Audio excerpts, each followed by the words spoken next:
আজকে আমি বানিয়েছি বাঙালির সোনার টুকরো সরষে ইলিশ। ইলিশ মানেই বাঙালির ভালোবাসা, আর তার সেরা রূপ সরষে ইলিশ। একেবারে ঘরের মতো স্বাদে ঝাঁঝালো সরষে বাটার সঙ্গে ইলিশের অপূর্ব মিল। চলুন দেখে নি কিভাবে বানালাম। এখানে আমি 6 পিস ইলিশ মাছ নিয়েছি। মাছটাকে প্রথমেই ম্যারিনেট করে নেব। তার জন্য দিয়ে দেব পরিমাণ মতো নুন, হলদি পাউডার। ম্যারিনেট করতে যাতে সুবিধা হয় তার জন্য 1 টিস্পুন সর্ষের তেল দিয়ে দিতে হবে, আর মাছটাকে ভালোভাবে হাত দিয়ে মেখে নিতে হবে। এখন একটা মশলা রেডি করব। তার জন্য 4 টিস্পুন কালো সরষে, 2 টিস্পুন পোস্ত দানা, 2 টিস্পুন সাদা সরষে, ঝালের জন্য কাঁচা লঙ্কা, 1 টিস্পুন নুন, 1 টিস্পুন সরষের তেল দিতে কিন্তু একদমই ভুলবেন না। আর হ্যাঁ, এখানে জলের মাপটা অবশ্যই আপনাদের বুঝে দিয়ে দিতে হবে। এবার শিলনোড়া কিংবা মিক্সিতে বেটে নিতে হবে। এখন এই বাটা মশলাটার মধ্যে আর একটু জল দিয়ে ভালোভাবে মিশিয়ে নিতে হবে। এই সরষের খোলার সঙ্গে গ্রেভিতে দিলে গ্রেভিটা একদমই স্মুথ হবে না, আর টেস্টটাও খুব একটা ভালো আসবে না। এবারে এটাকে ছাঁকনির মাধ্যমে এভাবে সেকে নিতে হবে। এবারে ফাইনালি গ্রেভিটা বানানোর জন্য একটা কড়াই নিয়েছি। তার মধ্যে দিয়ে দিতে হবে 50 মিলি সরষের তেল,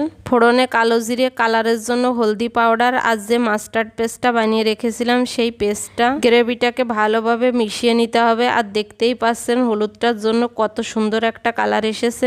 যখনই দেখবেন গ্রেভিটা ফুটতে শুরু করেছে তখনই দিয়ে দিতে হবে ম্যারিনেট করে রাখা ইলিশ মাছের পিসগুলো। আমরা বাঙালি বউয়েরা কম বেশি সবাই ইলিশ মাছটা খুব ভালো রান্না করতে পারি, আর এটা খুবই সহজ একটি রান্না। আমার কুকিং এর উপরে আপনাদের ভরসা থাকলে একবার এভাবে ট্রাই করতে পারেন। আশা করি আপনাদের নিশ্চয়ই ভালো লাগবে।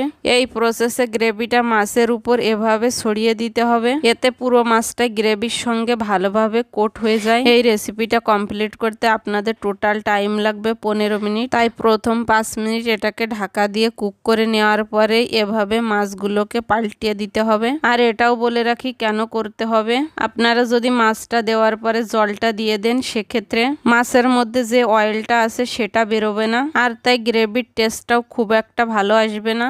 আবারও ঢাকা দিয়ে একইভাবে 5 মিনিট কুক করে নিতে হবে একদম লো ফ্লেমে। তারপর এখানে পরিমাণ মতো জল দিয়ে দিতে হবে। জলটা ফুটে এলেই দিয়ে দিতে হবে টেস্টটাকে ব্যালেন্স করার জন্য সামান্য পরিমাণে চিনি, কয়েকটা কাঁচা লঙ্কা দিয়ে আবারও ঢাকা দিয়ে 5 মিনিট কুক করে নিলেই ফাইনালি রেডি হয়ে গেল সরষে ইলিশ। আশা করি এই রেসিপিটা আপনাদের নিশ্চয়ই ভালো লেগেছে। ভালো লেগে থাকলে লাইক, কমেন্ট, শেয়ার করতে একদমই ভুলবেন না। এছাড়াও আপনারা নেক্সট রেসিপি কি দেখতে চান আমাকে কমেন্টে জানাতে পারেন। দেখা হচ্ছে আপনাদের সঙ্গে আর একটা নতুন রেসিপি নিয়ে। ততক্ষণে আপনারা ভালো থাকুন, সুস্থ থাকুন। এখন এটাকে গরম গরম ভাতের সঙ্গে পরিবেশন করুন। আর এটা খেতে এতটাই টেস্টি লাগবে যে মুখে দিলেই বলতেই হবে ওয়াও।